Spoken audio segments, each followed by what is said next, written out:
Design life.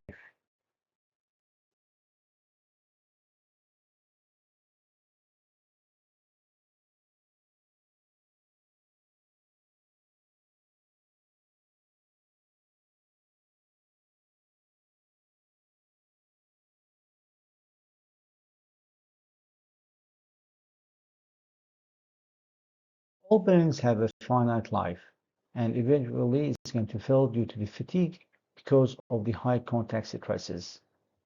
Lighter the load is, the longer the life, and vice versa. Bearing life is defined as the numbers of revolutions in millions it can perform before the evidence of fatigues in its any element.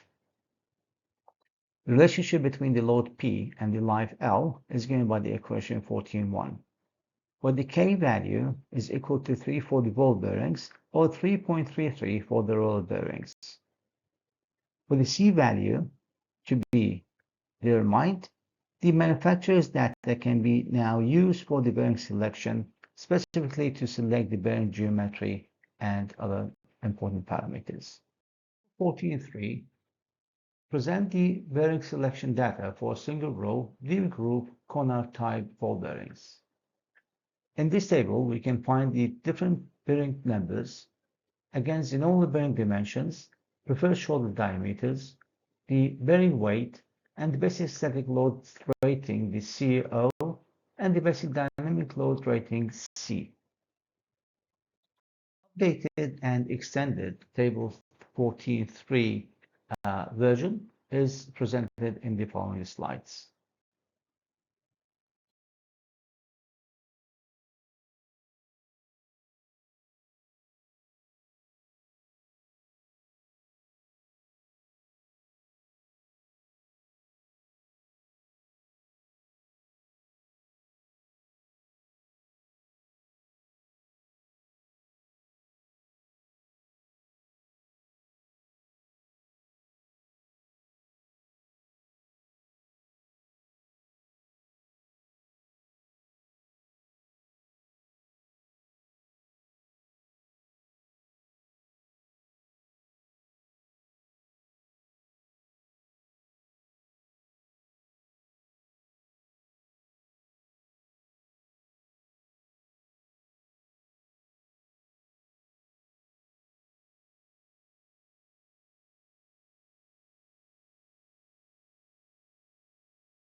Standard bearings are available in several classes, typically extra light, light, medium, and heavy classes.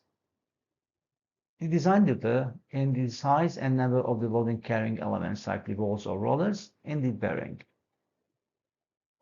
The bearing number usually indicates the class and the size of the bore of the bearing, and most bearings are manufactured with a nominal dimension in the metric units, and the last two digits of the bearing number indicate the nominal bore size. Figure 14.12 shows the relative sizes of the bearing series between the extremely light up to the heavy type of the bearings.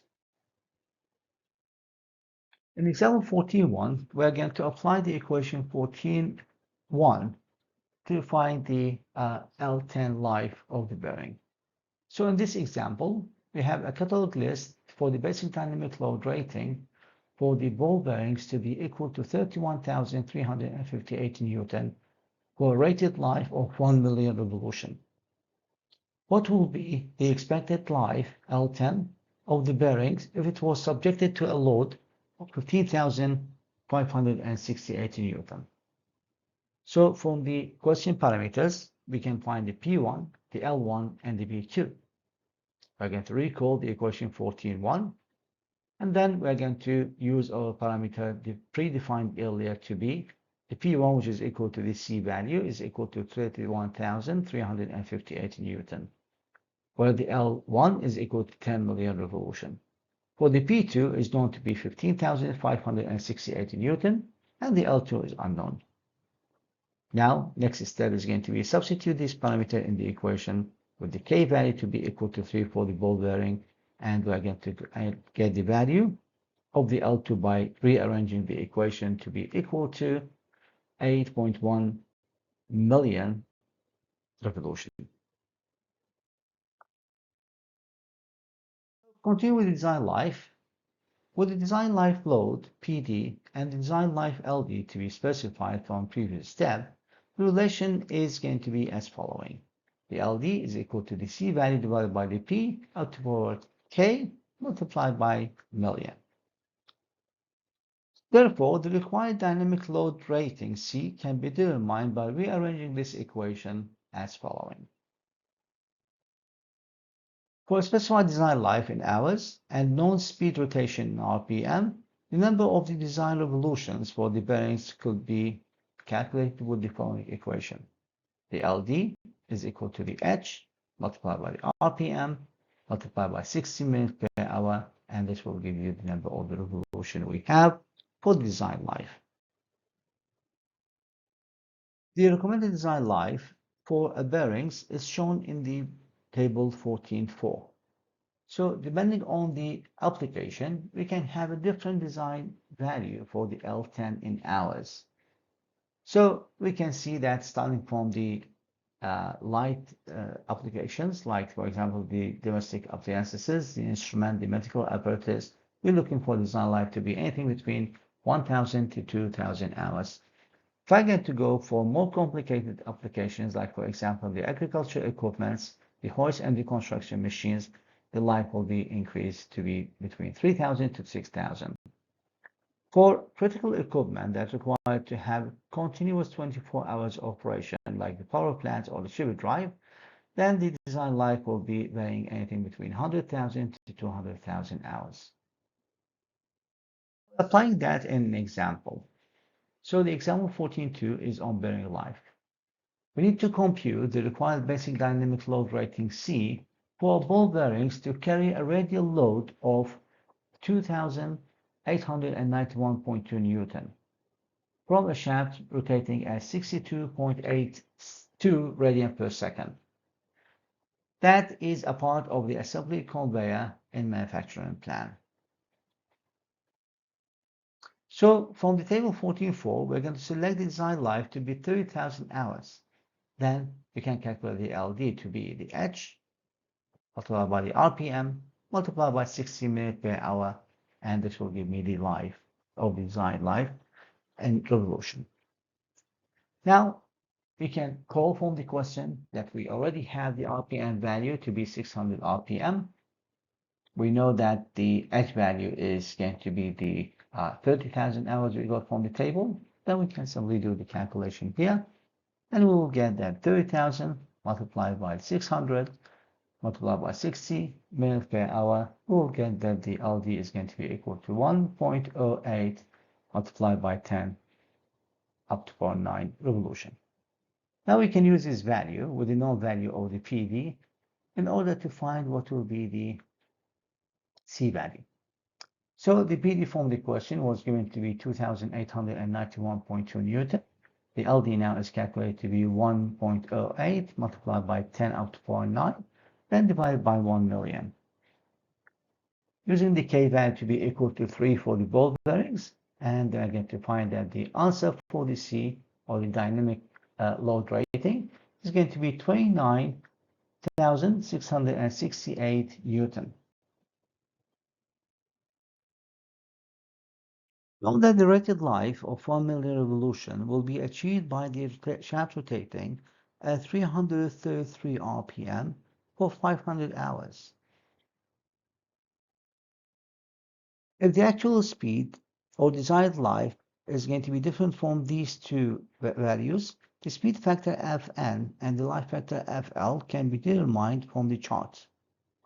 The required basic dynamic load rating, C, for the bearing carry a design load PD will be then equal to the PD multiplied by the FL divided by the Fn.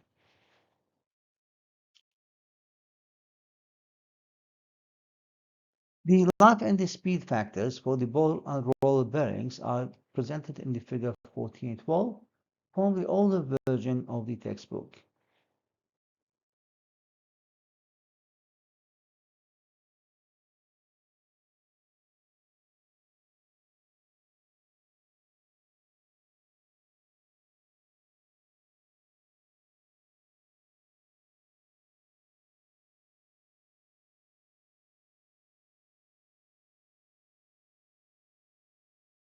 Now we'll redo the example 14.2 on the bearing life. So again, we said that we do have the radial load of 2,891.2 Newton, and the RPM value was 600 RPM. Now we are going to start to do the calculation. You remember that last time we had the value for the C was 29,668 Newton. Now, in this solution, we have to go to the figure 1412, and we will try to find the value for the FL and the Fn. From the table, you will find that the value to be equal to 0.38 for the 62.86 radian per second, and the Fn is going to be 3.9 for the 30,000 hours. So now we are going to apply it to the new equation, and we are going to apply the value for the PD of 2,891 multiplied by the FL, which is 0.38, and divided by 3.9, the value for the Fn, and we will get that value equal to 29,596 Newton, which is close to the value for the one we got from the previous solution. In the following video, we are going to apply the loads on the bearings to do the calculation and the selection of the bearings from the catalogs.